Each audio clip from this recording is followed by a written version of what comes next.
अर्पण की 2023-2024 की खास झलकियों में आपका स्वागत है। पेश है पूरे साल भर के दौरान हमारे टीम की सामूहिक उपलब्धियां। हमने अपने व्यक्तिगत सुरक्षा शिक्षा कार्यक्रम के माध्यम से 13,000 से अधिक बच्चों को व्यक्तिगत सुरक्षा कौशल सिखाया। हमने 6,000 से अधिक वयस्कों को प्रशिक्षित किया। साथ ही लैंगिक शोषण और अनुचित व्यवहार का खुलासा करने वाले 1,000 से अधिक बच्चों को इसके प्रभाव से उभरने में मदद करने के लिए थेरेपी भी दी है।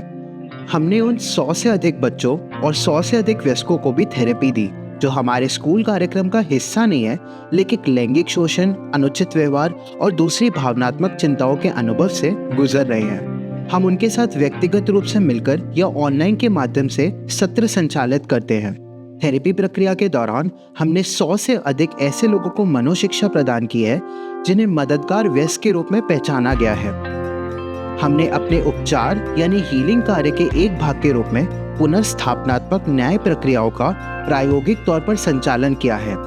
यह अच्छी तरह से काम कर रहा है और हमने इस परीक्षण से अहम सीख प्राप्त की है। विधि विरुद्ध संघर्षरत बालकों के साथ हमारा काम और भी मजबूती से आगे बढ़ा।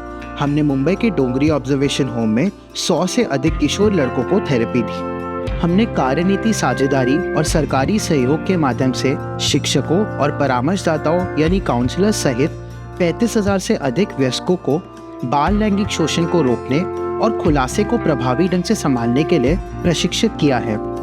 इन प्रशिक्षित प्रशिक्षकों ने 3,30,000 से अधिक बच्चों और 67,000 से अधिक अभिभावकों को प्रशिक्षित किया है। ये कार्य मुख्य रूप में महाराष्ट्र, छत्तीसगढ़, गोवा और दिल्ली राज्यों में किया गया है।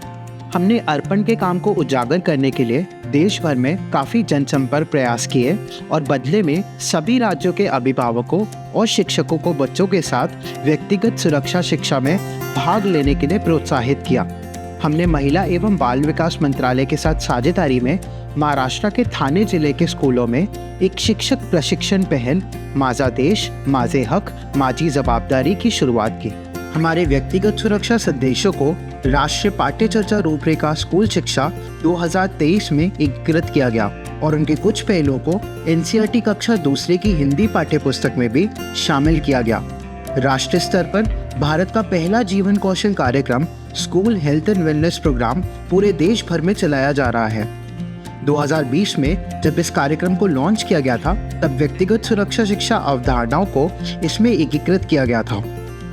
अर्पण द्वारा प्राप्त आंकड़ों के आधार पर अब तक 1,40,00,000 बच्चे और 4 लाख से अधिक शिक्षक और प्रधानाचार्य इस कार्यक्रम से जुड़ चुके हैं। राज्य स्तर पर हमने 17 राज्यों और एक केंद्र शासित प्रदेश के साथ उनके संबंधित राज्य पाठ्यक्रमों में व्यक्तिगत सुरक्षा शिक्षा अवधारणाओं को शामिल करने के लिए बातचीत की है, जिसके आशाजनक नतीजे मिले हैं। मध्य प्रदेश राज्य बाल अधिकार संरक्षण आयोग SCPCR के अध्यक्ष श्री रविंद्र मोरे और सिक्किम राज्य शैक्षिक अनुसंधान एवं प्रशिक्षण परिषद SCRT के निदेशक डॉक्टर रॉबिन छेत्री ने अर्पण में हमसे मुलाकात की और सहयोग के अवसरों पर चर्चा की। डिजिटल लर्निंग कार्यक्रम के माध्यम से 94,000 से अधिक बच्चों और वयस्कों ने हमारी ई-लर्निंग कोर्स को पूरा किया और हमारी डिजिटल सामग्री को एक्सेस किया। 8 से 10 साल के बच्चों के लिए हमारा कोर्स अब पंजाबी, बंगाली और गुजराती में भी उपलब्ध है। इसके अलावा हमारी सामग्री अब राजस्थान और महाराष्ट्र जैसे राज्यों के शैक्षिक प्लेटफॉर्मों और PM ई-विद्या चैनलों पर प्रदर्शित की जाती है। हमारी अंतर्राष्ट्रीय पहुंच भी लगातार बढ़ रही है और लगभग 65 देशों में हमारे 5,000 से अधिक यूजर हैं। अमेरिका, फिलीपींस, कनाडा, चीन और यूके हमारी सामग्री तक पहुंचने वाले मुख्य देश हैं। मध्य अमेरिका के ग्वाटेमाला में हमारे एक साझेदार एसोसिएशन पोपनो देश के सबसे दूर दराज के इलाकों में बच्चों तक टैबलेट के माध्यम से पहुंच रहे हैं, जिसमें हमारे व्यक्तिगत सुरक्षा शिक्षा पाठ्यक्रमों का स्पेनिश संस्करण उपलब्ध है। इस बाल सुरक्षा सप्ताह में हमने बच्चों को असुरक्षित स्थितियों में नहीं कहने और वयस्कों को उनके नहीं को स्वीकार करने के लिए सशक्त बनाने पर ध्यान केंद्रित किया। हमने मुंबई में बेस्ट बसों के साथ साझेदारी शुरू की है, जिसका उद्देश्य सार्वजनिक परिवहन को बच्चों के लिए सुरक्षित बनाना है। हमारे पोस्टर 1200 से अधिक बसों में लगाए गए। इसके अलावा जागरूकता बढ़ाने के प्रयास में हमारे व्यक्तिगत सुरक्षा संदेशों से भरी 10 बसें मुंबई की सड़कों पर चलाई गई। इस साझेदारी में बसों में बाल लैंगिक शोषण के मामलों को संभालने के लिए बेस्ट बस चालकों और कंडक्टरों को प्रशिक्षण देना भी शामिल था। हमेशा की तरह मशहूर हस्तियों और प्रभावशाली व्यक्तियों ने अभियान के समर्थन में अपनी आवाज उठाई और सरकारी साझेदारों, गैर सरकारी संगठनों और स्कूलों ने भी बाल सुरक्षा सप्ताह अभियान में भाग लिया, जिसकी पहुंच 70 लाख थी। अर्पण में हमारे लिए न सिर्फ हमारा काम मायने रखता है, बल्कि हमारे लोग भी मायने रखते हैं।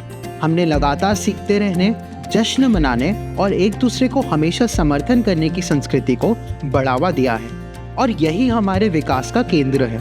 हमने पूरे संगठन के सभी सदस्यों के साथ लैंगिक उत्पीड़न रोकथाम, पौष नीति और अर्पण की बाल संरक्षण नीति पर गहन प्रशिक्षण सत्र आयोजित किए।